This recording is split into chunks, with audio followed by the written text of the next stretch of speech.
Good evening and welcome to Dark Historian.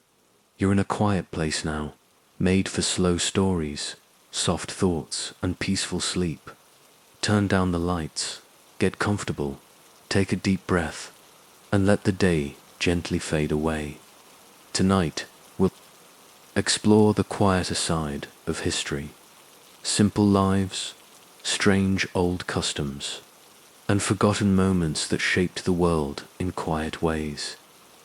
If this calm journey brings you peace or helps you rest, feel free to like or subscribe, only if it feels right. Now. Close your eyes and let's begin. Asterisk Story 1. Letters never sent. Royal secrets buried in ink and wax. Asterisk. Quills and quiet hands. The invisible labor behind royal letters. Asterisk. A feather, a flame, and a breath. The letter begins not with words, but with breath. A soft exhale, just before the quill touches the parchment. A flicker of candlelight on a dark desk. A feather, sharpened and stained, poised above a page. In the royal scriptoria rooms, hidden deep within medieval palaces, there is no clamor, no command, no fanfare, only the steady scratch of a quill, and the silence of secrets forming one syllable at a time. Before the king speaks, someone waits with parchment. Before the queen weeps, someone readies the ink, and long after both have gone quiet, letters remain, some sealed and sent, others never delivered. This is the story of those quiet hands. The royal scribe. The royal scribe was not a man of great speeches. He was not flamboyant or loud. He was quiet, deliberate, precise. Often he sat just beyond the throne room, close enough to hear decisions whispered, but far enough to forget them when needed. His job was not to write what he wanted, but what others dared to say. He worked with goose-feather quills, trimmed with a small blade until they flexed just right. He stirred his own ink, iron gall, dark and permanent, made from oak galls, rainwater, and rusted nails. He wrote not on paper, but on vellum-prepared calfskin, scraped smooth, smelling faintly of milk and smoke. Each letter took time. Each mistake required scraping the parchment clean, smoothing it with pumice, and beginning again. The scribe made few errors, but he remembered every single one. Parchment and Patience royal letters were not scribbled, they were constructed. From the moment the calfskin was selected, time slowed. The hide was soaked in lime, stretched on a frame, scraped and dried under tension, cut to size and burnished with stone. The result was not paper. It was a surface that breathed, that responded to touch, curled with humidity, softened with warmth. When a letter was to be written, it was ruled with faint lines, drawn with a lead stylus. No line went watched. Margins were sacred. To cross them was to dishonor the crown. Dictation and silence royal letters were rarely written directly by the king or queen. They were dictated. A trusted secretary, often a monk or scholar, sat in quiet readiness. The monarch would speak, pause, revise. Sometimes the words flowed. Other times, they came in sighs. The secretary never looked up. He never interrupted. He simply absorbed the voice, transmuted it into ink, and held the meaning without judgment. These dictation sessions were sacred. They were where longing escaped in fragments, where anger was softened in syllables, where truths hid behind layers of politeness. The letter that emerged was not merely what was said. It was what was felt, then shaped. The wax and the seal. When the words were set, the letter was folded not like a modern envelope, but in elaborate patterns, trifled lengthwise, creased with the side of a knife, edges tucked, never torn. Then came the seal. Hot wax red, green, or black was dripped onto the fold. A signet ring or carved stamp was pressed into it. The seal did not just close the letter, it claimed it. A lion rampant for courage, a lily for purity, a raven for mourning. A broken sword for peace, refused. Once sealed, the letter was sacred. To open it unlawfully was a crime. But many never needed opening, because many were never sent. The basket of unpercents, the corner of every royal writing room was a small basket, or drawer it held. Drafts with blotted ink, notes abandoned halfway, letters never approved, secrets written down, then feared. The Queen once wrote 10 versions of a letter to her estranged sister. None were sent. The King once penned a message to a dead knight's widow. He sealed it, then burned it. The basket grew heavy with unspoken things. The scribe never asked why. He simply added them to the drawer, a different kind of archive. One built of mitavemes, the messengers and the maze letters that were sent did not fly by email or horse alone. They passed through hands. A page folded it. A guard approved it. A chamberlain logged it. A messenger memorized the face it was meant for. Some messages were written in code. Others used invisible ink made from lemon juice or onion water. A few were baked inside. Loaves of bread to carry a letter was to carry part of the court. If the letter was intercepted, history changed. If it was delayed, a war might wait, a marriage might falter, and so each messenger rode like time itself, fast, silent, burdened. Letters that changed nothing, not all letters mattered. Some were ignored. A queen once wrote daily to her husband at war, 37 letters. Only 2 were answered. A prince confessed a scandal to his tutor. The tutor never replied. The letter was found years later, unopened, in a shoe. A servant wrote to his sister, begging to leave court. He died before posting it. These letters changed no laws, moved no armies, but they held truths. And sometimes, those truths were all that mattered, even if no one read them. The candle's last glows, night came. The writing chamber dimmed, ink dried in the well, quills rested in their cups. The scribe blew out the candle, covered the parchment, and turned away. But in the dark, the letters stayed. Whispers folded in VELLUM secrets sealed in wax. Words never spoken aloud, sleeping just beneath the surface, and in the morning, someone might return to send the letter, to revise it, or to leave it be. And so time, like ink, continued to settle, line by careful line. The carriers of secrets, messengers, interceptors, and the long journey of a royal letter asterisk, when the seal cools once, the ink is dry, and the wax no longer yields to a fingernail. A letter becomes a world unto itself. It has a voice, though. It does not speak, a weight, though it barely bends the hand, and it needs a body to carry it forward. A messenger, but not just any rider, or scribe, or servant. The carrier of secrets must be unseen when needed, memorizing faces, reading silences, riding through weather and war, through dusk and dust, through betrayal and time. They were not always knights. More often, they were shadows with saddlebags. Let's ride with them, now slowly.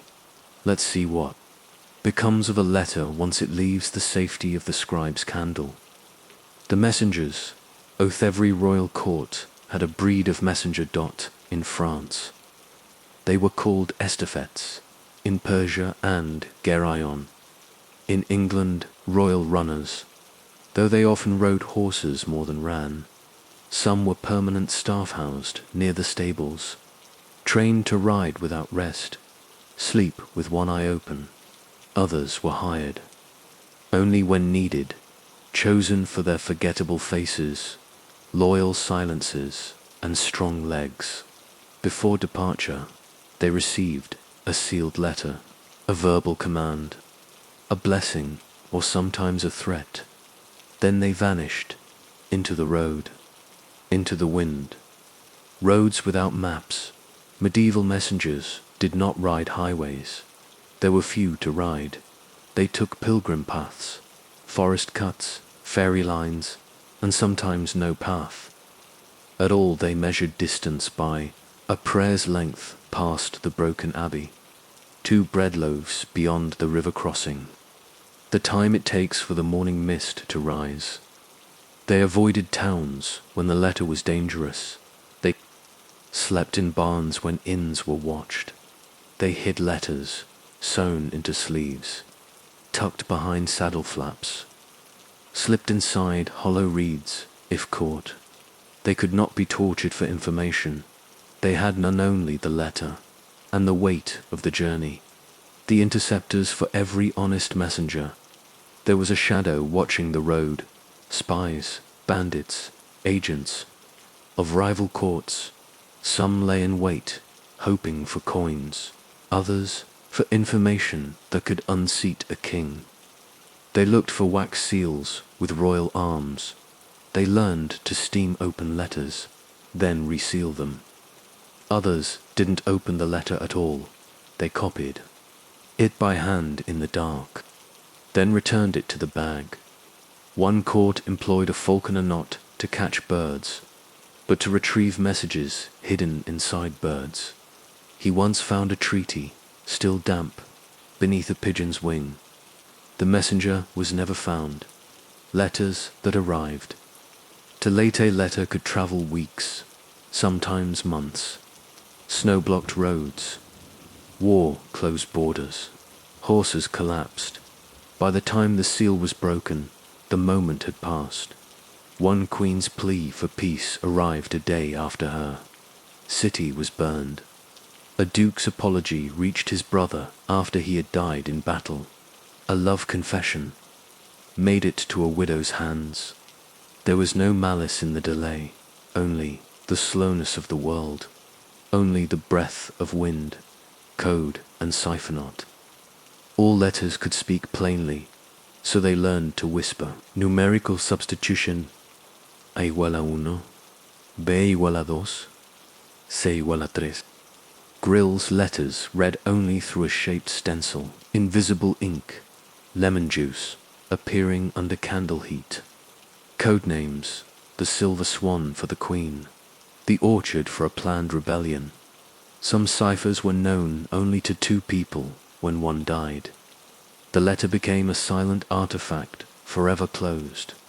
Others were broken, and with them so were empires. Concealment and craft letters could be hidden in loaves of bread, hollow wax candles, the lining of a shoe, a box of spices. A woman's braid one royal cook smuggled a pardon inside a salted fish. Another used a song each word. Starting with the letters of the message, carriers became actors. Singers, traders, priests, whatever would keep them unseen. One servant crossed a war front dressed as a milkmaid, maid. Her basket held cheese, and a letter that saved a life. The ones who read without writesome letters were never meant to be intercepted, but they were found in saddlebags, looted from corpses, lifted from tavern floors. A guard once read a letter meant for a prince. He wept, then burned it, saying, "No one should carry love like that alone." Others copied letters for coin, sold secrets to enemies, read without remorse, and sealed them. Again with wax stolen from the scribe's table, the message made it, but it was no longer secret. The dead letters. Then there were letters that never made it at all, torn in storms, burned in border raids, lost in snow, buried with the messenger. Unnamed, they left no tracery silence where words should have been A. Lord waited 3 years for a reply. It was never sent. A. Mother wrote to a king. The parchment was eaten by rats in the saddlebag. A monk copied. A letter 3 times. All were lost, and no one remembered what they said. Only that someone once tried to speak. When the letter returns, a letter would come back, unopened, its seal intact, its folds still crisp, but its sender dead, its recipient gone. Returned letters were read aloud in the royal court, sometimes in sobs, sometimes in fury. Other times they were tucked into chests, never opened again, because what would be the point? The moment was over. The silence was final. The final carrier, some said, that letters, if lost, still travelled, carried by wind, by whisper, by memory, that a message, never read, was still heard by someone, not always the intended, but someone who needed to hear it. Let us rest now. The candle in the scribe's chamber has flickered. Lo, the saddlebag is closed, the letter sealed, or maybe not waits, and in that quiet waiting, time continues to unfold. Sealed and forgotten, the hidden archives of a kingdom's unspoken words, asterisk where old letters sleep deep in the quietest wing of the palace, where the walls sweat in summer and sigh in winter. There is a room, it is not grand. There are no chandeliers, no guards, no velvet ropes, only a wooden door, slightly warped with age, and behind it, letters, stacks and bundles, tied with faded ribbons, boxes smelling faintly of beeswax and lavender, trunks with initials no longer known. These are not records of war, not proclamations, not decrees. They are the unclaimed words. They are the letters never sent, never opened, never burned, just ... set aside. And now we enter that room slowly, quietly, letting the dust rise like old breath. The scribe's drawer, every royal scribe kept a drawer beneath the inkstone, not for the king's letters, but for the ones that made him pause. A letter begun in fury, then cooled. A confession that twisted in the throat and never made it to the seal. A plea from a servant. A poem from a prince. A half-finished apology from a widow. He never destroyed them. He just tucked them away. Because even unworthy, words have weight. And sometimes, weight is all that's left of a person. The secret archive in one French court, beneath the chapel, stairs. A hidden archive was kept by the Abbess Royal. She collected unsent letters by queens and noblewomen, folded them in cloth, filed them by feeling. These are the red ones, she wrote, written in anger. These are the pale, she wrote, meant for love. These were folded twice, men, for someone who once mattered. No one read them. That was the rule. They were stored like relics, not to be studied, but to be honored. The box with no king once kept a small brass box beside his bed. Inside were 9 letters, none addressed, none signed. He read them often, never aloud when he died. His physician found the box. He could not open it. He ordered the locksmith. The locksmith refused. Some boxes should stay shut, he said, and so the letters remained. Locked, unread, respected, feared. Margins and misgivings. Some letters weren't hidden in trunks or drawers. They were hidden in books, slipped between pages of psalters, tucked behind maps pressed against saints' lives. One queen's love letter to her handmaid was found in a book of herbal remedies, folded like a leaf, written in fading green ink. Another letter, unsigned, was discovered in the court's bestiary beside a drawing of a deer. The margin note read, "Forgive me. I never meant to lie." No one knew who wrote it, but someone had once tried to. The grave beneath a scroll in a monastery archive. A grave was found with a scroll tucked beneath the skeleton's ribs. It had not been meant to survive, but the dry air preserved it. It read, "I never meant to love you, but I did, and I waited. If you find this, bury it again." It had no name, but a seal remained. A broken crown, perhaps a minor noble, perhaps a servant of royalty. Whoever it was, they had written a truth and asked that it not outlive them. But it did. The travelling satchel not. All letters were hidden in palaces. Some were carried for years in satchels and pockets, folded into handkerchiefs, laced into corsets in Spain. A court musician kept a letter from a queen in the hollow of his lute. He read it before every performance, after his death. The letter was found creased and stained with sweat, but whole. It contained only one line: "Play the song we never danced to." Letters buried in waxen scribes, knowing the danger of their words, melted wax over the entire letter, sealing it shut completely.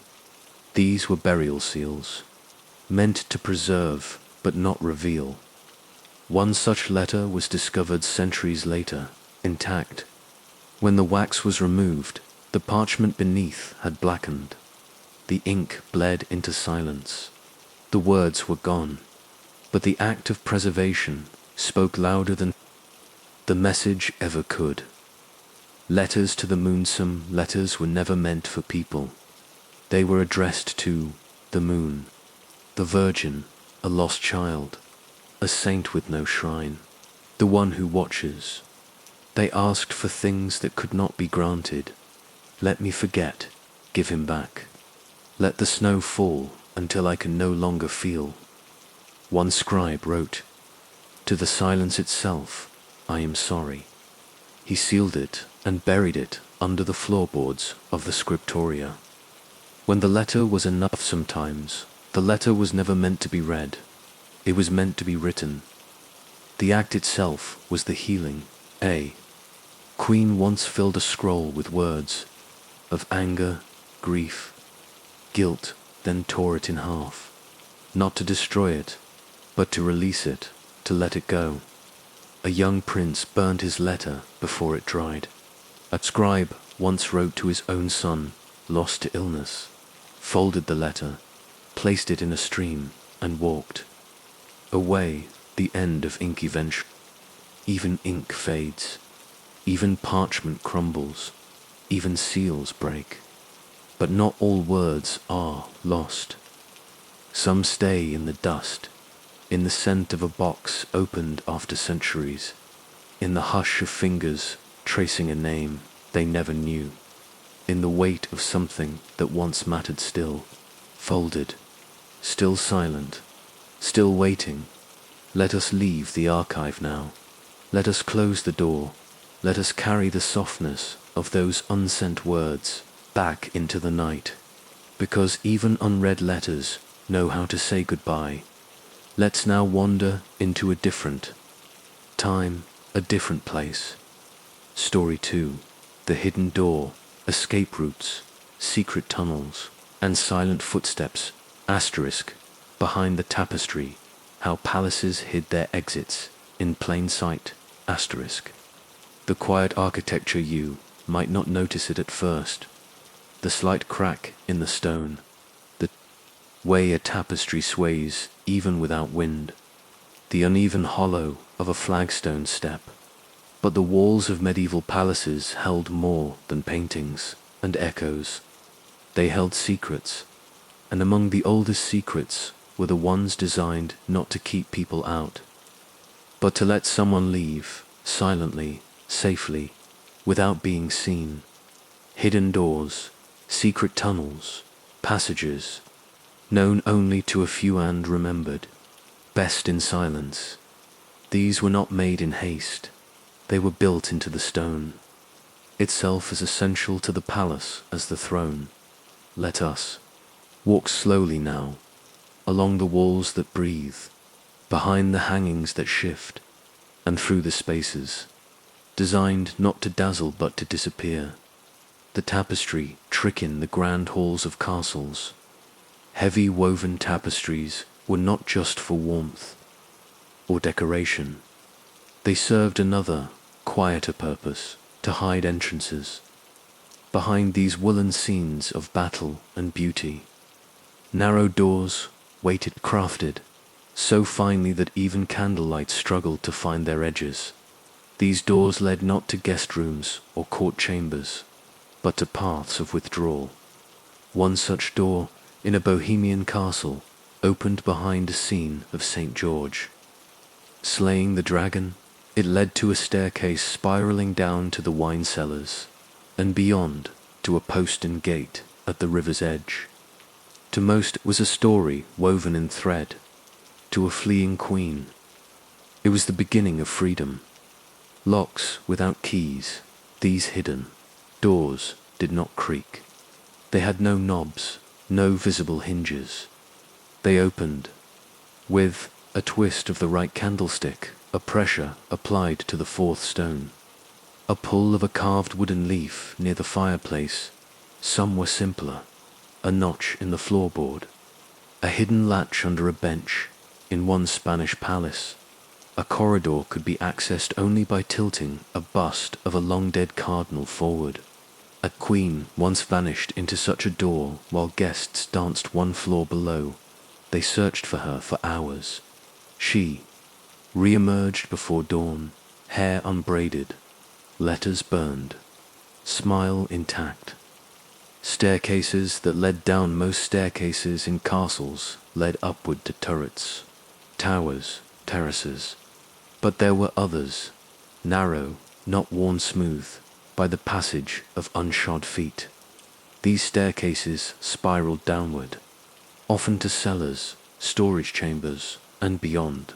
Some ended in forgotten monk cloisters, flooded garden vaults, narrow tunnels dug through chalk or limestone. A staircase in a Danish castle led to a door so low that only a child could pass without stooping.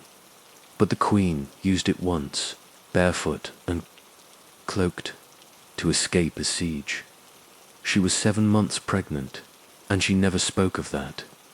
Night again, the narrow passages of servants, the servants of royal households, knew the palace like blood, new veins. They moved through corridors, never marked on maps, shortcuts between kitchens and quarters, tunnels that led from laundries to libraries, passages that touched every room but could not be seen from within them.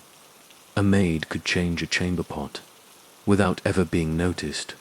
A steward could deliver food to the king's study without passing the guards in times of danger.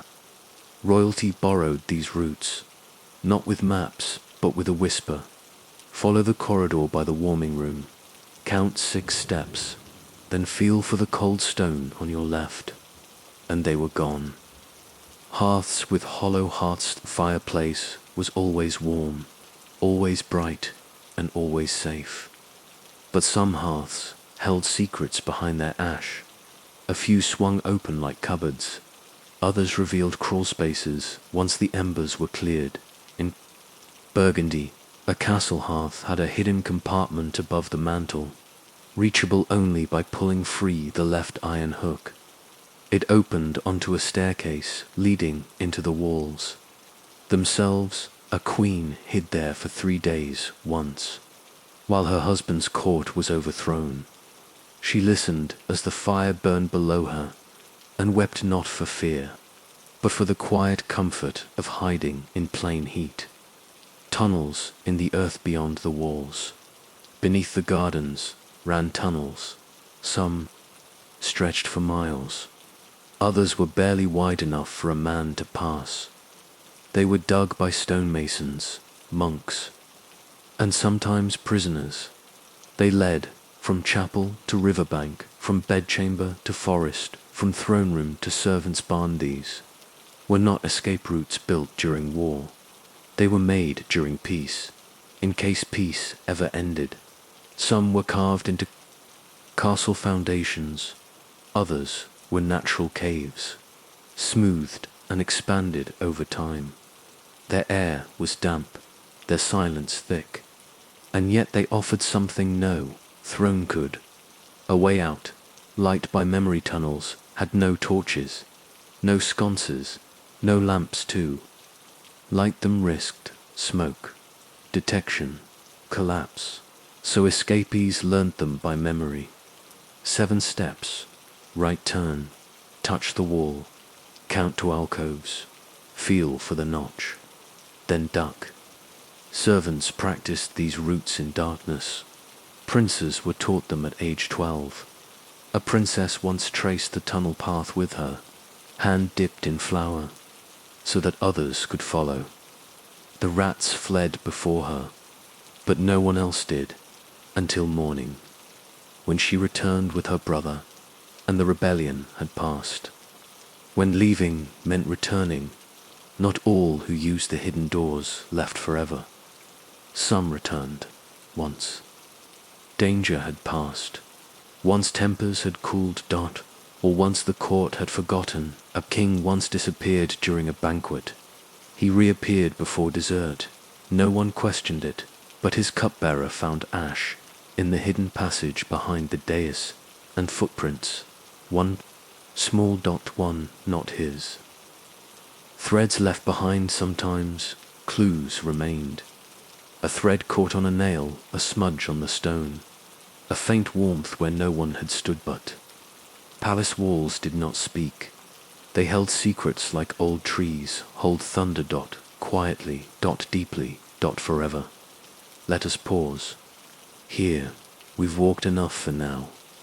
We've pressed cold stones, counted hidden steps, and breathed in the silence of retreat. And somewhere, perhaps still, a door remains behind a tapestry, waiting to open, or waiting to stay closed. Beneath the stone, royal tunnels, secret chambers, and the art of disappearing asterisk. The first step into darkness. The floor gives slightly beneath your feet. Stone, worn smooth by time. Cold air breathes upward from below, and with one soft pull, a wooden panel swings inward, revealing a descent, not grand, not gilded, just a staircase leading into shadow. This was how many medieval royals began their silent journeys, not through gates, but downward, into the earth beneath their palaces. Not all royal secrets, war crowns. Some were buried in the foundations, laid in mortar, and left behind. Let us follow now, one careful step at a time. The builders of Sikasinot. Every mason was a builder of halls. Some carved silence, selected by architects who trusted few. These stonemasons were sworn to seek cloistered monks. Other times, traveling tradesmen who vanished after their work was done. The tunnels they carved were narrow, bent with the landscape, strengthened with wooden braces, lined in brick if royalty was generous, but most were simple stone, chiseled by hand, lit only by lanterns. No 2 tunnels were alike. Some twisted to confuse pursuers, others curved gently, built for swift escape on horseback. Some were no taller than a child, others fit entire. Processions, lighting the unknown light in a secret tunnel was a dangerous luxury. Too bright, and it might reveal an escape route. Too dim, and it became a trap So instead of torches, royalty used covered lanterns, fireflies in glass jars, coals from the hearth, wrapped in damp moss-thin wax tapers that lasted just long enough. Some tunnels, lamps were hidden in carved wall niches. Elsewhere, servants memorized each turn by feel. One tunnel, beneath a Scottish stronghold, was lined with sheep fat candles, placed in snail shells. Each burned for only a few minutes, enough to reach the next bend, enough to survive. Hidden rooms and waiting places beneath many palaces were not just tunnels but rooms, silent chambers, built into the path of escape. Some held food stores, spare garments, coins, soft shoes, water flasks. A hidden psalter or family relic others were waiting places for guards to stand vigil, for royalty to pause before running farther in Italy. Such rooms were known as sala di respiro, breathing halls, no larger than a wardrobe but painted with stars, to remind the hidden of sky. Tunnels that watch. Some tunnels were built not for escape, but for listening, hollow spaces between. Walls that let spies hear conversations in royal chambers. Vent shafts that carried murmurs up from servant halls. A king once had a tunnel that ran beneath the council chamber. He listened to debates he claimed to ignore.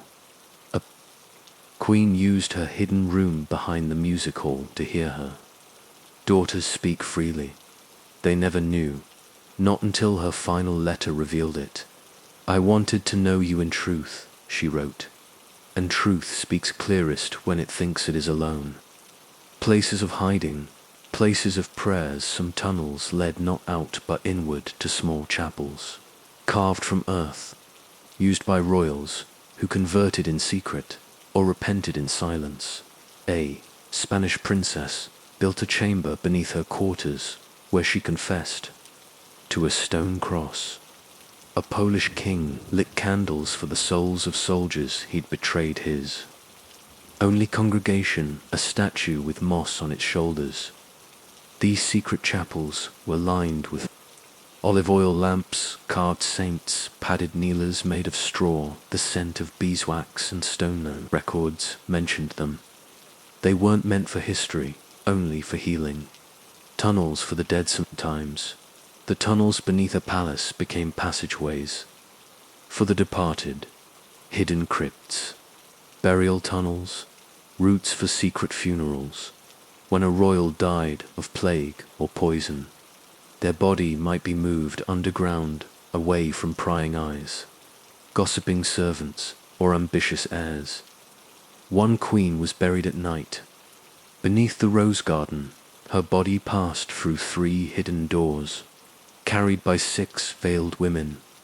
No one ever spoke her name again, but the path remained, and in spring, roses bloomed there more brightly than anywhere else.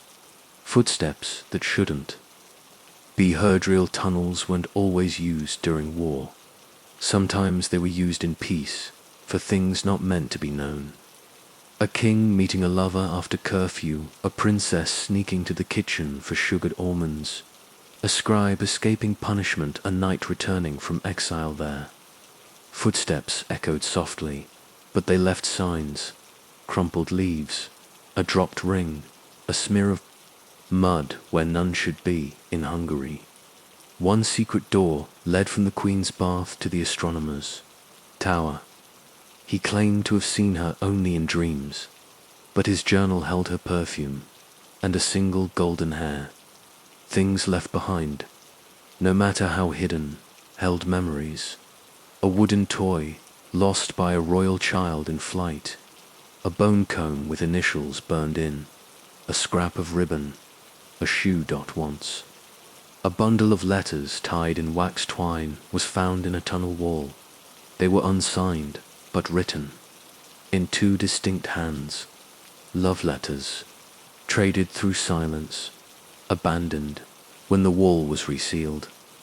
Some messages reach no one. Some need only the dark to feel real. When the tunnel became home in rare cases, those who entered never came out. A fugitive prince who lived 2 years beneath a monastery, a midwife who sheltered persecuted daughters in the old wine tunnel, disgraced steward who built himself a desk in a chamber behind the granary and continued writing court records in exile. The tunnel became not escape but sanctuary, not fear but quiet, not prison but peace. Let us rest now. We've walked the hidden bones of the palace, felt stone breathe cold, and heard footsteps only memory carries. And somewhere still, a tunnel waits beneath our thoughts, narrow, dark, and not unkind. Vanishing acts, royal escapes, that history almost forgot asterisk before the disappearance. It does not begin with running, it begins with silence. A letter left unfinished, a slipper set just out of line, a candle snuffed too early, before royals. Vanished, there were always signs quiet, trembling signs left in door frames and in hearts. But few noticed, because in a court of noise and ceremony, no one listens for the quietest things, yet it is in silence where escape begins. Let us follow, now some who slipped away, not as cowards or conquerors, but as whispers no one could hold. The queen beneath the garden, they say she walked among the roses that morning, hands gloved, eyes lowered, silent. No attendants, no jewels, only a shawl of grey wool, and a book she didn't read. By afternoon, she was gone.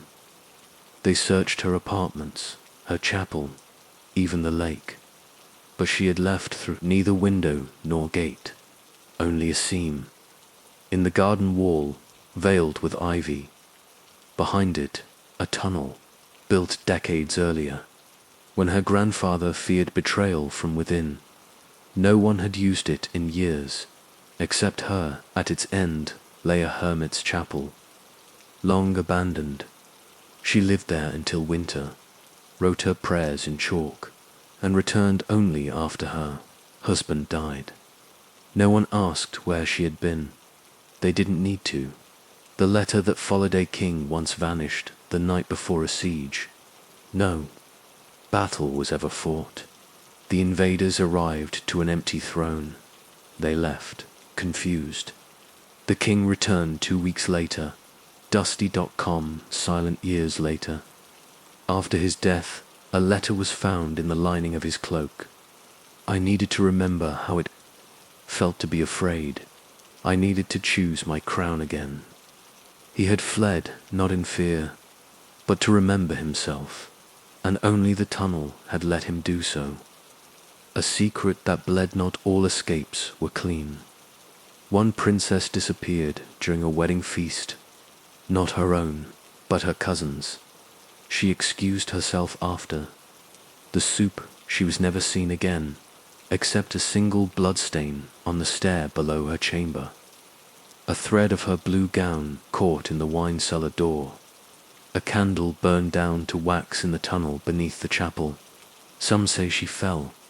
Others say she was taken, but one diary written by a kitchen girl records this. I saw her eyes. They were not afraid. They were decided. When return was not the goal, one royal never intended to come back. A widowed duchess whose grief turned her palace into a tomb. She left in the middle of a rainstorm.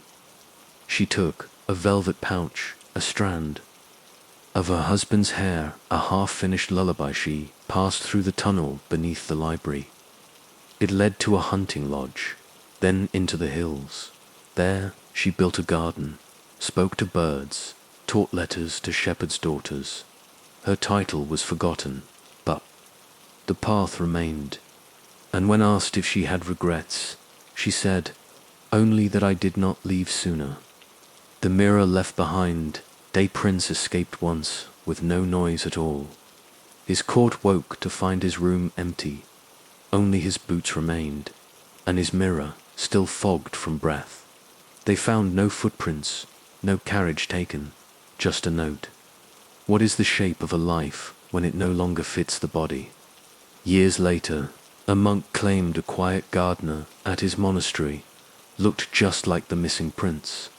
The man never spoke of royal things, but he knew Latin, knew how to hold a sword, and wept when he heard the sound of trumpets.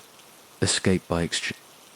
Queen's escape was arranged not with guards or tunnels, but with a servant who looked just enough like her. The queen left through the tunnel behind her bath. The servant took her place, wore her jewels, sat in her chair, held court for a week. When the queen returned, no one spoke of it. The servant was given land and silence. Later, the queen confessed in her journal, "I wanted to know what it felt like to be no one. I did not hate the crown. I hated being only it. Forgotten paths and escapes were never discovered, only hinted at. A stairwell in a monastery worn down by feet, though no monk ever confessed to using it. A well that led not to water, but to a tunnel that ended in a glade of violets. A corridor in a castle that was walled off, with a faint smell of lavender behind the stones. Once, builders found a hidden door during renovations. Inside, a shoe, a child's drawing, a cloak with gold thread. No record of the room, no record of who used it, but someone, once, had left. Into the Meester King's escape became legend. It was said he vanished into fog during a hunt.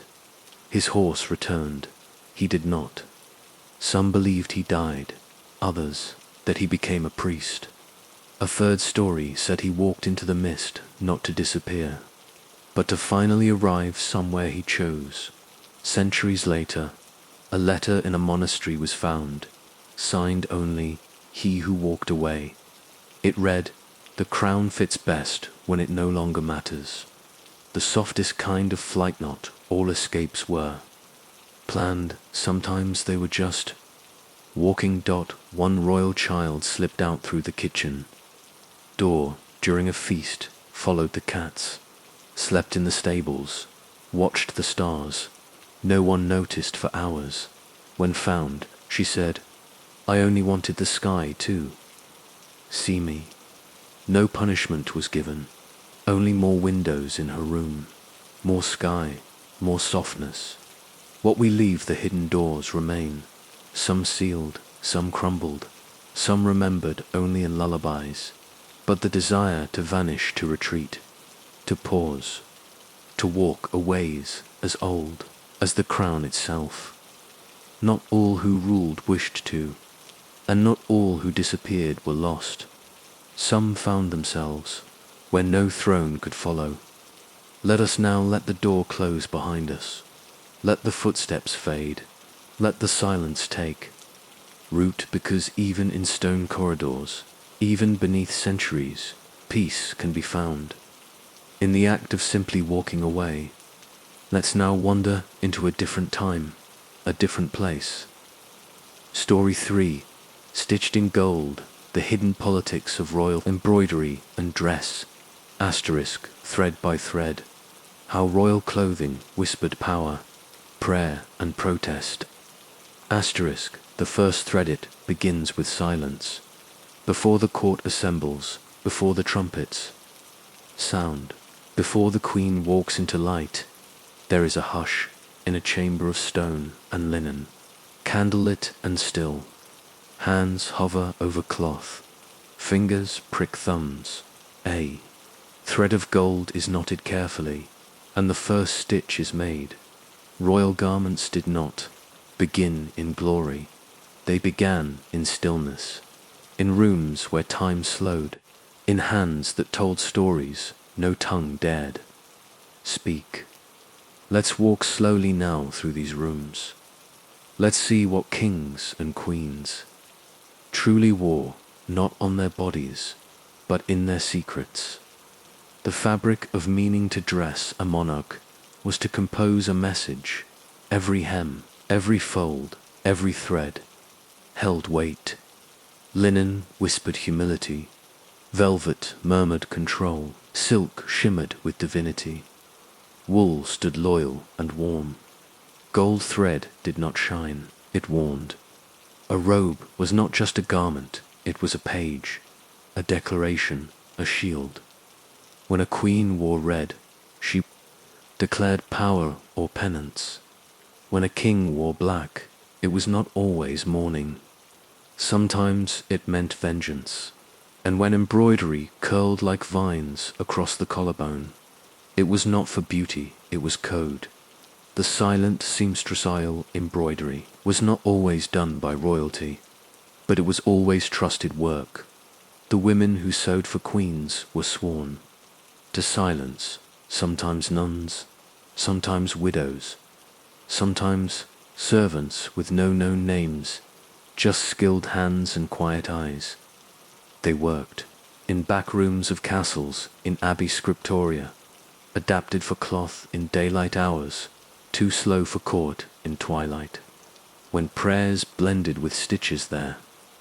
Work was not signed, but it was seen, and queens often whispered their secrets to the needle, knowing it would carry them forward, even if no one ever read them. Stitching saints and sorrows, many royal garments held prayers stitched inside them, in hems on linings, between layers of cloth. A queen giving birth, war robes, lined with invocations to Saint Margaret. A prince at war wore a tunic with Psalm 91 stitched beneath the arms. Some stitched images, doves for peace, thorns for sacrifice, eyes for divine protection, fire for grief. One robe, made for a princess who lost her child, bore a single flame beneath. The sleeve, no one ever saw it, but she knew it was there, and that was enough. Embroidered politics, not all embroidery was holy. Some was strategic. A queen from Burgundy stitched roses into her gown when visiting England to remind them of her blood ties to the House of Lancaster. A French monarch wore a cloak with lily flower containing the shape of a sword. He never mentioned war, but his cloak did. A young duke had a vest with a lion whose claws touched an olive branch. The message: I can make peace, but I carry teeth. Layers of language clothing spoke in layers. The outer robe declared identity, kingdom, house, allegiance. The inner tunic expressed personal loyalty or mourning.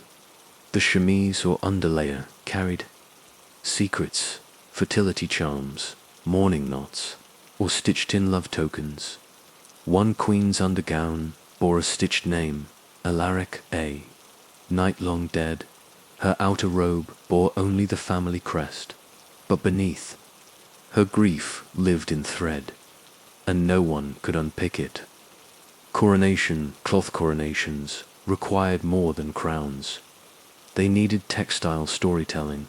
A coronation robe might contain gold thread representing rays of divine light, symbols of every vassal state, stitched in a spiral heraldic beasts sewn with eyes of pearl, biblical scenes folded into the hem one. King's cloak had scenes from Genesis in tiny detail across the train design to remind him that kings fell. Another queen walked on a trail of embroidered lily each, one stepped on, yet never crushed. Love letters in linens, some royalty used clothing to speak what they could not say aloud. A prince wore a cuff stitched with a poem only one person knew. A princess embroidered a single tulip into her scarf, the symbol shared between her and her forbidden love. A gown was found, years later, with a line of poetry stitched into the hem. If I cannot speak, let my silence bloom. It was worn once to a funeral. No one asked whose thread as memory clothing outlasted its wearers. Garments were folded, stored, passed down, but the embroidery stayed it. Remembered, an old cloak bore a tear that had been mended with gold thread anew, expansive, deliberate, not to hide the wound, but to honor it, like the Japanese art of Kintsug. The needle did not erase it, witnessed. The unseen embroidery knot, all stitching was visible. Some was made between layers, in secret. For the wearer alone, a boy king, afraid of court, carried a tunic with stars, stitched between the lining and outer cloth. He pressed his fingers against them. When afraid, a queen dying in childbirth wore a veil stitched with the names of her ancestors hidden in the folds. They found it after Dot, and said her soul walked into the next world with them. Beside her, let us pause here. Let us set down the needle. Let the cloth rest, because the story it carries is not yet finished, and the next thread waits in silence. Threads of power, how royal dress protected, defied, and defined a kingdom asterisk when clothes became armor. Not all royal protection was forged in steel. Some of it was sewn, slowly, stitch by stitch, while knights strapped on chainmail, kings, and queens stepped into robes so weighted with symbols, meaning, and myth that they became armor of another kind. This was textile. Defense, subtle, soft, silent, but powerful. Let us walk now through wardrobes that did not just dazzle but defended. The dress as declaration when a queen entered a foreign court. Her first ambassador was often her gown. Before she spoke a word, her embroidery had already declared her bloodline, her religion, her wealth, her political alliances. Queen from Castile wore a mantle covered in lions, sunbursts, and stitched verses from the Psalms. It wasn't modesty, it was message. The court whispered that she had brought God with her and dared anyone to contradict her. Symbols that bared teeth royal embroidery often featured creatures, real and imagined, not for decoration, but for warning. A Hungarian prince wore a double-headed eagle, eyes stitched with garnets, beak open in mid. A princess from Bohemia wore phoenixes with flames that trailed down her skirtage flame, a prayer of resilience. A queen stitched a serpent onto her sleeve, curling around a lily. The court knew what it meant. Gentle on the surface, but coiled. Beneath every creature told a tale, and some bit with thread sharper than sword, mourning in black thread grief. Too had its garment. Royal mourning clothing spoke without sound. A widow queen's veil embroidered with tiny weeping eyes. A child king's tunic hemmed with silver stars, stitched upside down. A gown of violet silk, embroidered only on the inside, where no one but the wearer could feel it. Sometimes royalty wore black to mourn. Other times they wore the colors. Of the deceased, a king wore his brother's crest across his chest in faded thread. A queen kept her daughter's first dress sewn into the lining of her cloak. Resistance in the seamsome garments weren't just protective, they were rebellious. A duchess accused of heresy wore a robe embroidered with the story of Saint Catherine beheaded for her beliefs. A young prince, barred from succession, wore the stag of his late mother's house stitched into the lining of his collar. A banished noble returned to court in a doublet lined with red, poppy symbols of death and remembrance. Everyone noticed, no one dared name it, but everyone heard it. Clothing as surveillance clothing was watched. Every court had its watchers, ladies, who noted the turn of a hem, the shift in color, the absence of a sigil. A queen who removed a symbol was declaring more than fashion change. She was declaring war. In France, a princess wore her mother's crest in mourning when she removed it before marrying into a rival house. Whispers spread. The crest returned 3 weeks later, embroidered in black dot the message, allegiances bend, blood does not, sacred. Stitches some embroidery carried blessing, amulets sewn into cuffs, pieces of saint's cloth, stitched behind collars, words of protection embroidered along the spine. Where no blade could reach, a German king went into battle wearing a surcoat lined with prayers in Latin and Greek. Each was stitched by a different monastery. He survived 4 wounds. His enemies said it was luck. His tailor said nothing, only continued to sew. The weight of ceremonies, some royal garments were heavy, not with fabric, but with meaning. A coronation cloak might weigh 20 pounds, laden with gems, brocade, velvet, and silk. One queen's gown took 12 women to lift. She wore it for 6 hours, bled from her shoulders for 2 days after, but she had walked like the Virgin in her procession, and the people remembered, because power, sometimes, was measured in how much you could carry without breaking. Fashion as forecast in times of war, famine, or unrest, royal dress became a tool of reassurance. A king wore old clothes to signal thrift. A queen dressed in local cloth to show solidarity. A princess visited plague wards in undyed linen, nothing to distinguish her but the rosary in her hand. They dressed down, not in shame, but strategy, because fabric soothed what words could not. The hidden language royalty often developed private embroidery languages, symbols passed through generations. A row of ivy leaves equals loyalty, a pearl surrounded by red equals birthright, a rose with folded petals equals secrecy. A letter between sisters once referred to the violet tucked beneath the belt. It meant, I remember, I forgive, another wrote. The dragon sleeps behind the stars. It meant, not yet, but soon. These weren't just motifs. They were sentences worn, not spoken. Threads lost to time. Any garments are gone now, burned in fires, buried with their wearers, lost in wars. But sometimes, fragments survive. A sleeve, preserved in wax, a hem, folded inside a psalter, a collar found beneath floorboards during renovations. Stitch a clue, each thread a breath. Even faded, they speak. Even broken, they shine. Let us fold the robe now. Let the threads rest. Their message has been sent, and in the folds of silence, something holy lingers. The final stitch, legacy, memory, and the clothing royals took to the grave, asterisk. The last reverie thread begins somewhere, and every thread ends.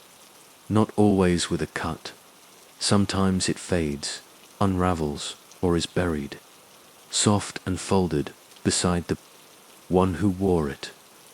This is the story of those final garments, what royalty wore in death, and what they left behind. Not the crowns, not the jewels, but the cloth that clung to their skin. As they stepped into silence, let us walk slowly now, through chambers where the air is thick with lavender, where seamstresses whisper over folded veils, where memory is hemmed into every stitch, dressing the departed when a royal died. Their body was never left bare. They were clothed gently, deliberately, often in layers. A linen shift for purity, a silk robe for status, a cloak embroidered with prayers. Some traditions, the burial garments were new, freshly made, never worn before. In others, the deceased wore their favorite robe, creased from life. A Spanish queen requested the same cloak she had worn during her wedding. The folds still carried rose scent.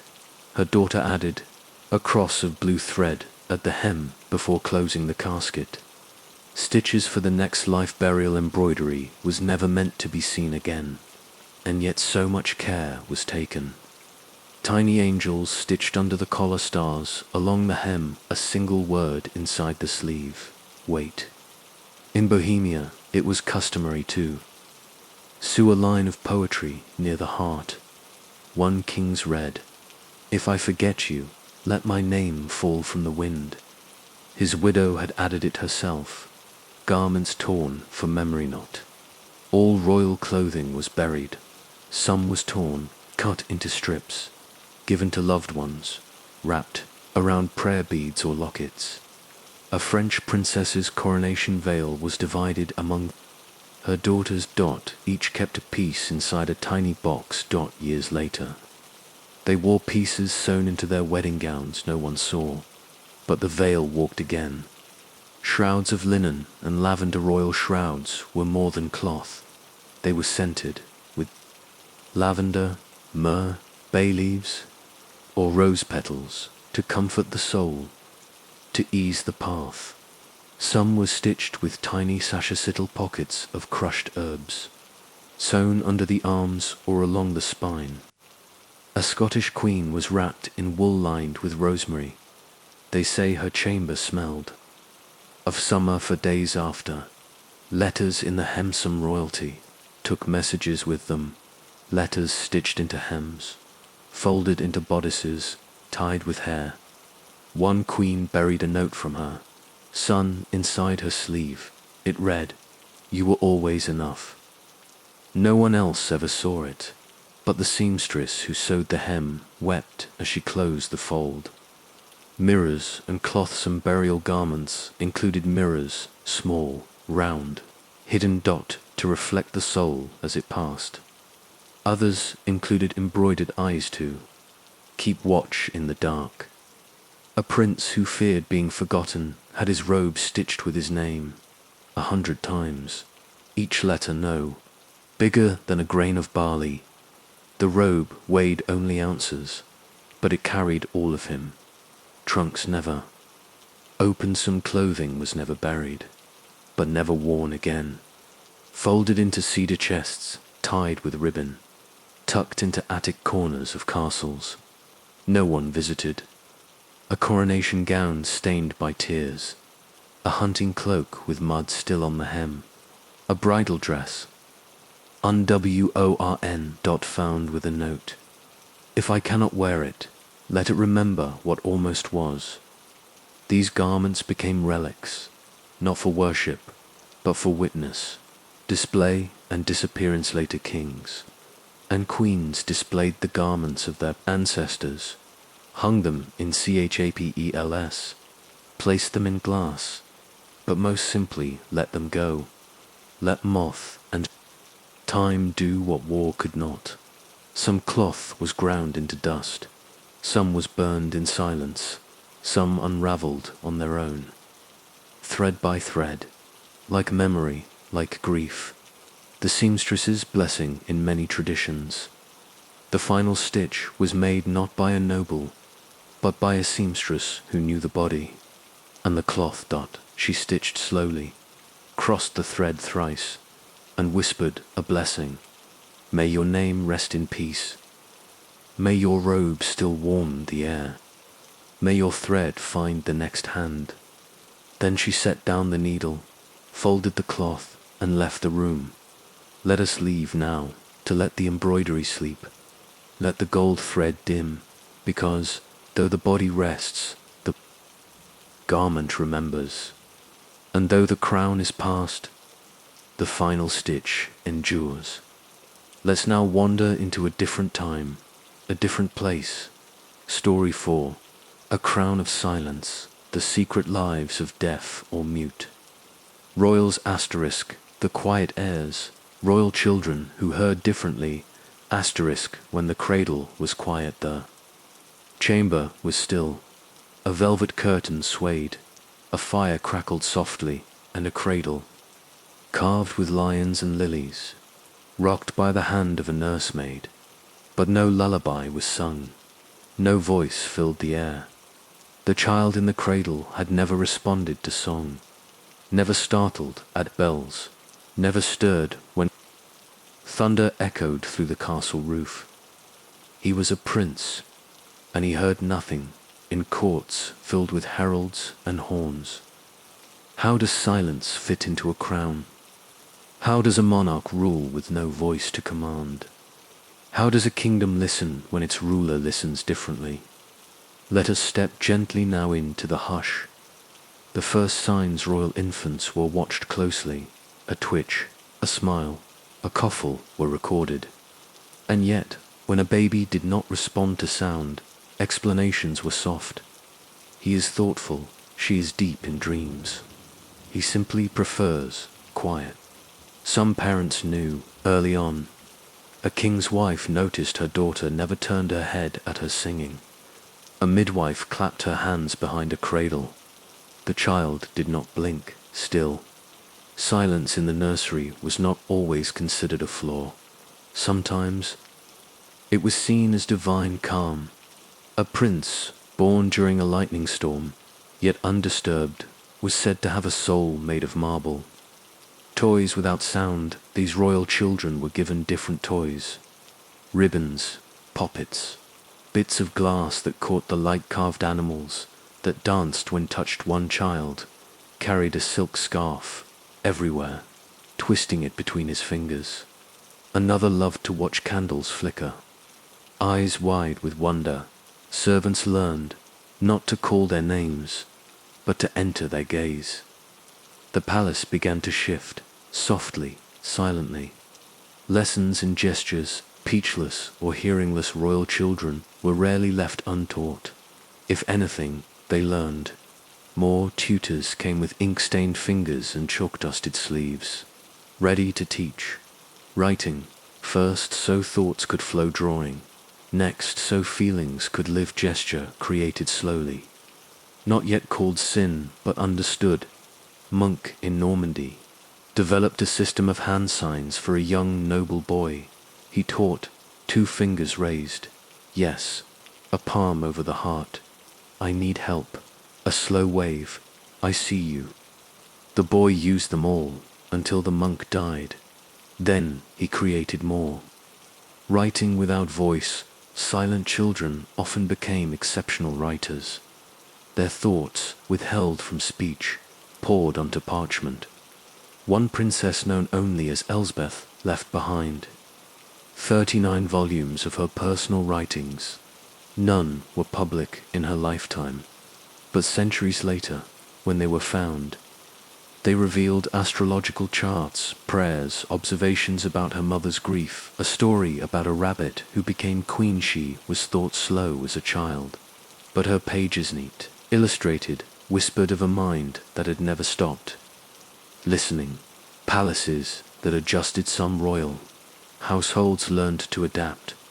Corridors were padded, nurses tapped shoulders, servants learned to signal with candles, raised for alert, lowered for calm. One palace installed mirrors along the walls, so a young duke could see what he could not hear. He loved to watch people walk by, watch the ripples of their reflection. He said it made the world feel like a lake. When the world was visual silent, children often became visual thinkers. They noticed details no one else did. A thread out of place on a sleeve, a reflection in a silver goblet. The flicker of emotion that crossed a face too fast for words. One girl began embroidering at 6. Her patterns were full of movement waves, wings, spirals. A historian later said, she stitched the sound she never heard. The bird with no song there is a story, perhaps myth. Perhaps not of a young royal girl in Italy who kept a sparrow in a cage. She never heard it sing, but she loved it every morning. She opened its cage. It never flew away. She called it my echo. When it died, she wore one of its feathers in her locket. Years later, she ruled briefly, wrote laws by candlelight, and was known for her calm. No proclamations shouted, only scrolls passed, signed with her symbol, a single outstretched wing. The needle and the crown many quiet. Children turned to embroidery, not for decoration, but for voice. They stitched their dreams, their fears, their thoughts about war and rain and solitude. One boy stitched an entire battle scene across the hem of his cloak when asked what it meant. He pointed at the horse in the corner. Falling backward, he placed his hand on his chest and nodded. A palace without shouting when these children slept. The palace shifted. No bells rang, no doors slammed, only the hush of breath, the tick of firewood, the hum of tapestries in the dark. And somewhere, a nursemaid still hummed lullabies, even if they were not heard. Because sometimes, music is for the giver, and sometimes, love is silent. Let us pause here. Let the embroidery rest. Let the ink dry, because, in the hush of childhood, something powerful has begun. A royal life, built not on sound, but on stillness. Silent courts, how mute or deaf monarchs ruled without words. Asterisk, a court that held its breath. The door opened, no trumpets, no shouting of titles. Only the quiet shuffle of shoes on stone. Courtiers bowed, but no greeting was spoken. The monarch had arrived, and silence settled. Like velvet, he did not speak. He never had. Yet every head bowed deeper when he passed. Every eye followed, not because of fear, but because silence, when owned completely, becomes its own form of gravity, a voice. Of incrulers who could not speak, often ruled through writing. Scrolls passed with bold, deliberate marks, tablets bearing signs for justice, mercy, war wait one king. Wrote all his commands with a goose-feather quill, dipped in ink scented with rosemary. He signed not with his name, but with a drawing of a crowned oak tree. When courtiers saw the oak, they knew it was final. His letters were preserved like relics, because they were rare, but more because they were precise. The glance that spoke one queen never uttered a sound in public, but she ruled with her eyes. At council, she sat still, hands folded. When she approved, she blinked slowly. When she objected, she turned her gaze to the left. No one taught her court these signals. They simply learned. Because presence, when undiluted by chatter, becomes its own language. Councils without debate, royal councils, often operated by discussion, argument, volume. In the silent court of a deaf prince, meetings changed. Everyone wrote voices were replaced with gesture patience, replaced interruption. It was said that meetings took longer, but fewer decisions were undone. Because stillness forces care, and when you must write your thought before sharing it, you measure its weight. The rise of courts sign-in, some courts, entire sign systems emerged. Not formalized language, but shared gesture. A flat palm, pause. Two fingers tapping, disagree. A touch to the forehead, I understand. A sweep of the hand.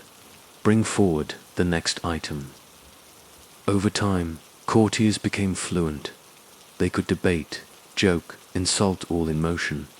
A record from a 14th century duchy describes a heated argument between lords that occurred entirely in hand gestures and facial expressions. The queen, deaf since birth, was said to have smiled slightly, then raised one hand and they stopped. Ceremonies. Reimagined, choirs hummed instead of sang. Bells were rung once, then stilled vows were written. Then signed in view of all applause became a sea of raised hands in one kingdom when their mute queen was crowned. The audience was asked not to cheer. Instead, they each held a single white ribbon dot at the end. They raised them into the air. It was said the palace shimmered like snow, and the queen wept. The scribe who knew everything. Silent rulers often had a scribe, a confidant, a translator, a shadow, chosen carefully, trained to read lips, interpret gesture, recognize expression shifts, know when not to speak. Some scribes gained great power. Others simply became beloved. A young duke once asked his scribe, "What is it like to be my voice?" The scribe replied, "It is like being wind in a closed room. I move what you've already set in motion." The misunderstood monarch not. All courts adapted with grace. Some saw silence as weakness. Whispers flourished. False rumors of stupidity. Or madness crept into corners. One mute king was nicknamed the Ghost, but he ruled longer than any before him, and under his watch, no war was lost. He had a system, colored stones placed in bowls to signal daily decisions, a tapestry, updated weekly, depicting the state of his realm, a court jester, trained in mimicry, who echoed court moods without words. The jester once performed an entire play using only gesture and fabric. The king laughed softly. Cloth as command. Some rulers used clothing to communicate. A new robe meant change. A different color meant warning. Gold thread equals peace. Silver equals mourning. A violet cloak equals secrecy. One queen wore green for 7 days after her brother died in exile. No, one dared ask. But ambassadors arrived from his land the next week. Peace followed. She had never written a letter. Rituals in silence changed the shape of court life. Meetings began with bowed heads. Not fanfare, judgments were passed with wax seals. Not oration. Children learned to read by touch before sound. It created slowness, but also attention. A gesture meant more when it was the only one made.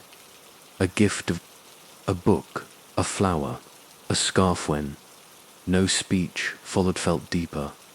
One mute queen gave her daughter a shell before she married. No note, just the shell. Years later, the daughter wrote, "She taught me to listen with my hands, and to love with no echo." When history forgot, many of these monarchs were remembered poorly by chroniclers. Withdrawn, uncharismatic, strange, because history, too, favors voices, but scrolls are being found. Letters once dismissed are being reread, and slowly we are realizing these rulers did not lack language. They simply taught the world a new one. Let us pause now in the quiet inn, the hush left by unspoken rule, because silence, when held with care, can echo longer than any shout. The echo that remained legacy, memory, and the whisper of forgotten monarchs. Asterisk when the voice is gone. The candle is snuffed, the crown is past, the garments are folded, and the throne no longer remembers the weight of the one who once sat so still upon it. But something lingers, not a speech, not a command, but an echo carried not on sound, but on dust, on ink, on the breathless hush of memory. This is what remains. Let us follow it gently. Stone without inscription. A corner of an overgrown abbey lies a tomb. The carving has worn away, but a single mark remains. A circle too. Parallel lines beneath it, a palm etched softly beside. Some believe it was the grave of a mute princess. The palm meant, "Here I am," not spoken, not declared, just ... present and enough. The journal no one read, young queen, silent from birth, wrote daily in a book, bound in ashwood. Her writing was not in letters, not Latin, not script, but symbols she made. Herself, a triangle beside a wave meant sadness. A star next to a dot meant a fleeting joy. Two spirals crossing meant memory. She never explained them, not to her advisors, not to her daughters, and when she died, the journal was placed beside her, unread but not empty, because the pages still shimmer with marks like rain on stone, the cloth that told the truth. Tapestry hangs in a forgotten hall, dusty, fraying, but intact. It depicts a woman with a rose in her mouth, a crown above her head, shadows curling at her feet and across. Her chest, a thread's unbroken, no name, no date. But it is known this was the silent ruler who ended 3 wars. She never issued a single decree aloud, but every noble knew if the thread on her cloak changed color, so did policy. The tapestry still shows silver, because peace, once woven, takes long to unravel. A song without words, and a court once ruled by a deaf duke. Musicians composed a symphony, not to be heard, but to be felt. Drums placed near the ground, harps plucked so low they trembled, the floor's bells swung silently, their vibrations humming through the stone. The duke sat barefoot during performances, eyes closed, a hand on the armrest. When he smiled, the court wept, because in silence he had become the music. Histories that skipped, many records say, he ruled quietly. She did not speak often, he listened more than he led. But beneath these thin lines lie lives rich with decision, gesture, and design. A mute prince redesigned the tax codes. A deaf queen created public schools for children like herself.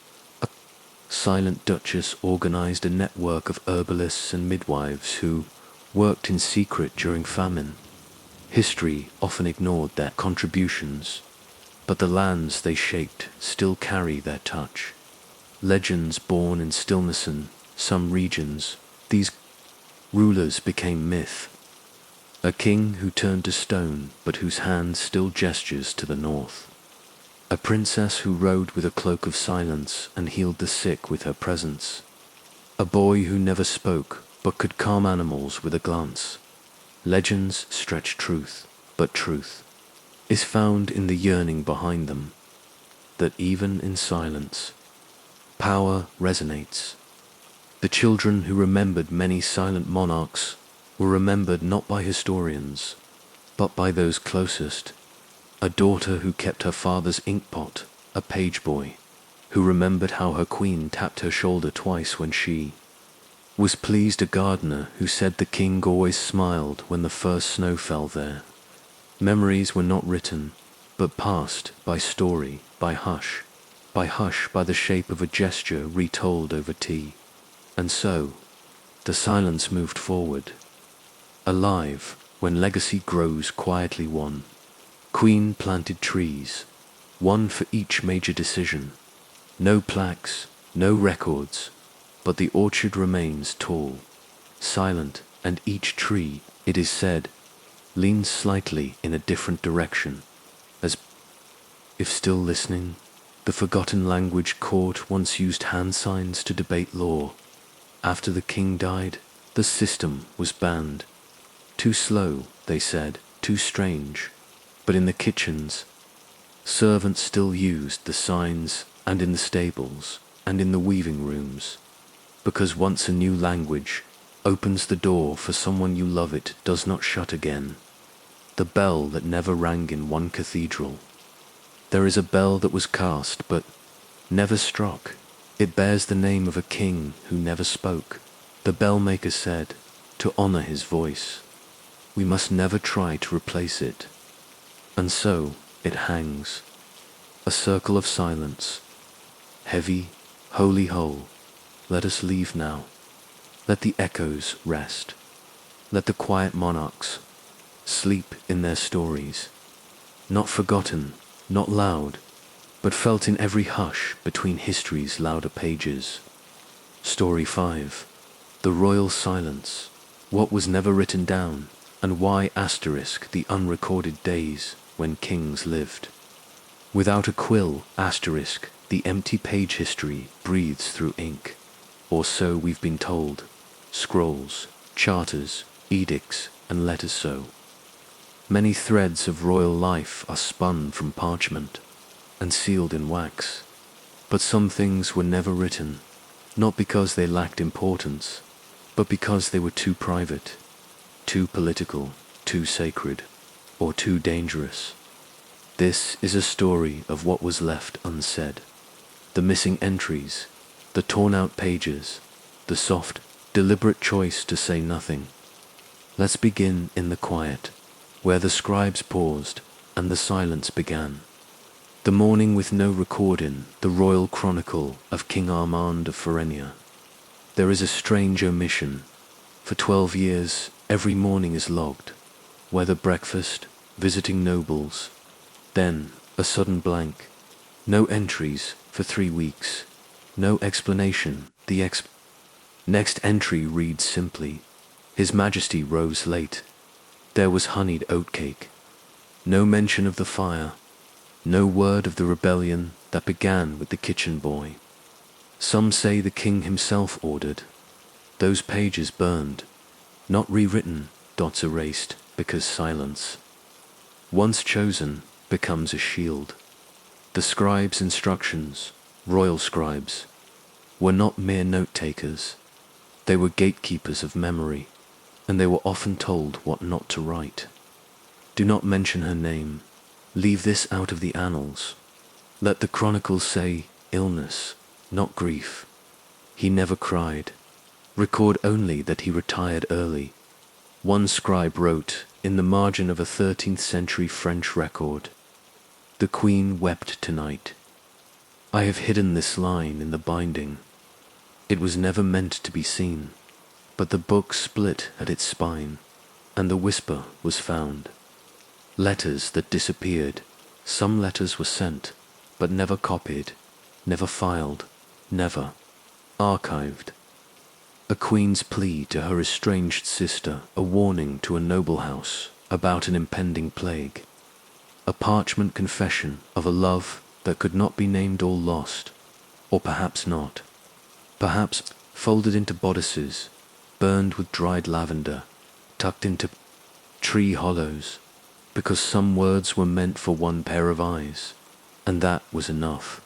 The dangerous names there were names never spoken in court, not because they were low, but because they were too high, too dangerous, too damned, too powerful.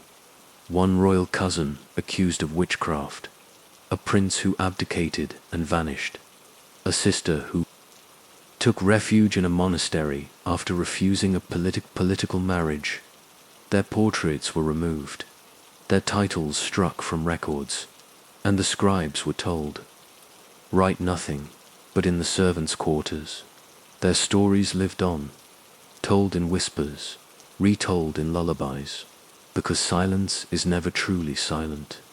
The torn page there is a book in the Royal Library of Embria with a single jagged tear. It comes at the end of a long treaty. Negotiation. The page is missing, but an impression remains on the page before it. Someone pressed so hard when writing. The shape lingers, a name, a date, a crossed out phrase, no ink, but still presence. What was removed still breathes, like footsteps in dust. The seamstress's memory, one servant, kept her own record, not in ink, but in thread. She stitched a panel of cloth with symbols. A rose equals kindness, a thorn equals betrayal, a circle equals secrets, told a needle equals a silence, kept each event sewn into a spiral of color. It was never meant for eyes beyond her own, yet it survives, folded in the hem of a royal funeral robe, unclothed, undisturbed, but full. The unwritten rituals, some ceremonies were never written down, not out of oversight, but out of reverence. The midnight vigil before a royal birth, the silent candle lighting for stillborn heirs, the whispered naming of illegitimate children by wet nurses in locked rooms there were. Gestures, glances, muttered words, never meant for parchment. Because writing, something fixes it, makes it speak too loudly. Some truths needed to drift, not be pinned. Secrets passed by key in certain courts. Information passed through objects. A ring, a coin with a scratch, a folded scrap of silk. Nothing written, everything understood. A messenger once delivered a glove stitched with black thread to a queen. She dismissed half her court the next day. No explanation, no proclamation, just absence. The melody left unscored. Roll musicians were sometimes instructed to compose without notation, to play by memory. One dirge, written for a dying queen, was said to be so beautiful that none could bear to record it. The composer died 2 days after the queen. The song died with him. Only a phrase remains. It rose like mist on glass and left like a breath. When history forgets, on purpose sometimes. History forgets by design, not through fire or decay, but through intention. A chapter left unwritten, a name left off a list, a portrait turned to face the wall, and yet, what is omitted draws us closer. What is hidden invites us to listen harder, not to the noise, but to the stillness where truth hums. Low, soft, patient, waiting. Let us pause now, close the book, but know that not every story lives in ink. Some live in what the ink never touched, in the silences between words, the unspeakable secrets, scandals, and the art of erasure. Asterisk, where the light doesn't reach there, is a room behind the throne room, not drawn on maps, not included in ledgers. No scribe ever described its length or its furnishings, but it existed because every court had one. A place where the unspeakable happened, where whispers lived, where names were removed before the ink had dried. In this section, we do not walk through memory. We walk through deliberate forgetting, soft, careful, strategic silence. The second-born who vanished in the chronicle of the House of Salveray. There is a curious absence. King Edric's first son is praised his birth, his milestones, his education. Then there is mention of a third-born, but nowhere is the second. No birth announcement, no illness, no funeral, only the faint echo of another. Child. In a letter found centuries later, a midwife wrote, "The second boy was quiet, too quiet. He never cried. The wet nurse refused to stay. No name is given, but court records show an urgent shipment of wax seals destroyed the same week. The wedding that never was. A princess was promised to a nobleman from the north. The date was set. The garments were made, then nothing. No wedding, no mourning, no mention. The betrothed disappears from letters. A new alliance is recorded. A year later, and the gown stitched with silver roses is found folded into the wall of the palace chapel during repairs. Decades after. Inside, a note, I would rather wear silence than betrayal. No signature, just a pressed violet. The hunt gone wrong every. Court had its mysteries, but few were erased as efficiently as the death of Lord Halrick. He rode with the king on a foggy morning. By midday, he was missing. By sunset, his horse returned alone. The king issued no statement. No funeral was held. The castle cook's log includes this line: one less trencher at high table. No onions tonight, and that's all. But a tree was planted that year near the west wall. Its roots grew quickly, curling over stone, covering something, perhaps nothing, perhaps more than we are meant to know.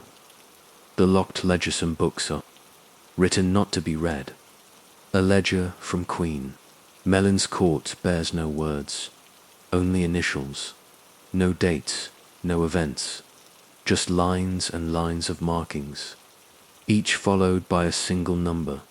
Scholars believe it was a code, a record of payments bribes, perhaps dot or gifts for silence.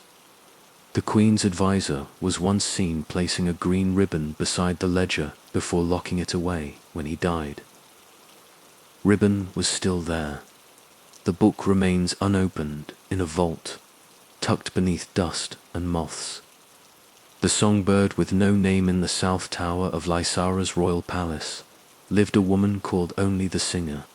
She performed nightly. Behind a curtain, no one saw her face. No record names her, but her voice, her silence, shaped the mood of an entire court. One night, she did not sing.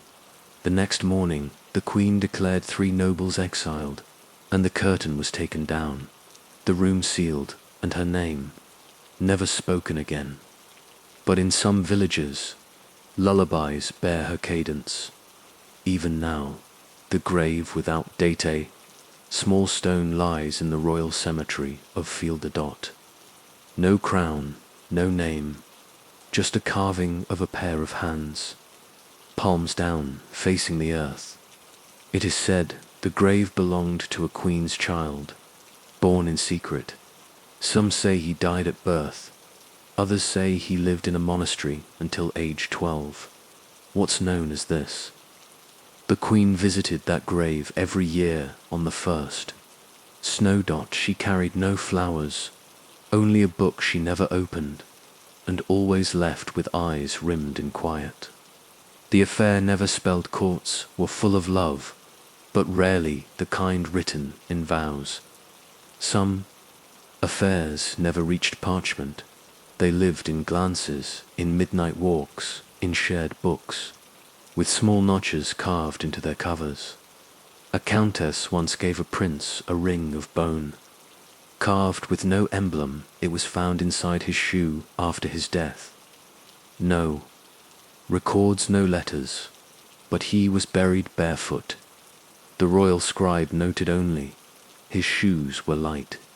The servant who knew way laundress once sewed secrets into the cuffs of royal sleeves.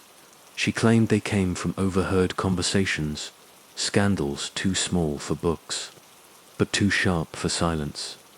A duke who drank too much, a princess who could not bear her title, a bishop who paid to have his brother disappear. The stitches were symbols. One robe, uncovered long after, bore 47 tiny knots in a pattern identical to the Queen's prayer beads. No one can decipher the message, but it remains tactile, present, unconfessed, the council. Without minutes there was a day when the royal council met behind closed doors for 12 hours. No records were kept. The only surviving artifact is a torn scrap of paper with 5 fingerprints in charcoal and the phrase, "Let the bells ring." Only if the sun does not rise. The bells did not ring. The sun rose, and no one ever asked. But from that day on, the east wing of the palace was never used again, its doors sealed, and above them, carved in stone, "Here ends what need not be known." When silence was the sentence, not all erasure came from ink withheld. Some came from the punishment of silence. A lady in waiting sent to the far north, forbidden to speak her native tongue, a steward forced to serve while wearing a mask. Of wool a knight, stripped of name, arms, and title. Known only as the guest, their stories survive in rumor. A ballad sung too softly to be heard. A carving of initials inside a window pane. A single shoe found in a chimney. The ritual that wasn't in the chapel behind the library once a year. A candle was lit in a locked room. No prayers, no record. But always the same day, the chamber smelled of rosemary and chalk. No one knew why until a scroll was discovered. Much later, hidden inside a hollowed book. It contained a single line, for what was done and cannot be undone. Nothing more, but that ritual continued, even after the chapel was closed, because some acts are not remembered to be retold. They are remembered so they never return. Let us step back now. Let the secrets rest. They are not loud, but they do not need to be, for even in silence, they change everything. The memory that survived, how whispered history shaped royal legacy, asterisk, echoes in the stone. Some memories never pass through ink. They settle in stone. They linger in corridors. They live in the pauses between words at the royal table, in the way a servant closes a door more softly than needed, or why a bell chimes once too many. This section is about those present written, but UNFORGOTTEN. Let us walk gently now, and listen for what remains. The portrait never painted in. The East Gallery of the Derenhall Palace. There is a gap between two portraits, a wide space of clean wall, perfectly lit, no hooks, no shadow, but every guide pauses there as if something should be hanging. And once was, it said the space. Once held a portrait of Queen Aliera's younger sister. She died young, or left. No, one knows, but on the annual feast of first harvest, the queen would stand before that wall, raise her goblet, and say nothing. Every year, without fail, the silence became its own ritual. The garden with no name in the northern court of Evermere Castle. There's a garden without a plaque. Roses grow. Without pattern, lavender overtakes the edges. In the center stands a stone basin, empty. The gardeners tend it. Quietly when asked, they only say, "We do what's been done." No record tells us who planted the first seed, but every queen since has left a single hair ribbon on the basin's edge on the first new moon of spring. It's not recorded, but it happens every time. The phrase "they all avoided some royal families" had banned phrases, words too heavy with meaning to say aloud. One was, "if only she had stayed." It referred to a duchess, or perhaps a daughter. When anyone neared the subject, conversation drifted or turned. One scribe tried to log the history of that year. His pages end mid-sentence. The ink runs down. His signature never appears again. But the records resumed a month later. In another hand, candle marks inside a forgotten chapel behind the throne room. There are candlesticks that don't match. 8 brass, 1 wood. The wooden one is always lit first. Its wax is never changed. By daylight it burns out naturally, and when it does, the chamberlain marks the next day's schedule in red dot. Why? No record says, but for 3 generations. Every red-marked day included an unusual decision. A postponed wedding, a revoked execution, a sudden shift in alliance. The candle speaks, and though no one records its voice, they listen. The walk. Without footsteps, royal corridor was once carpeted, then uncarpeted, then paved in stone, then inlaid with silk panels, change recorded with cost and intention. Then suddenly, silence, no explanation, no change recorded for 300 years.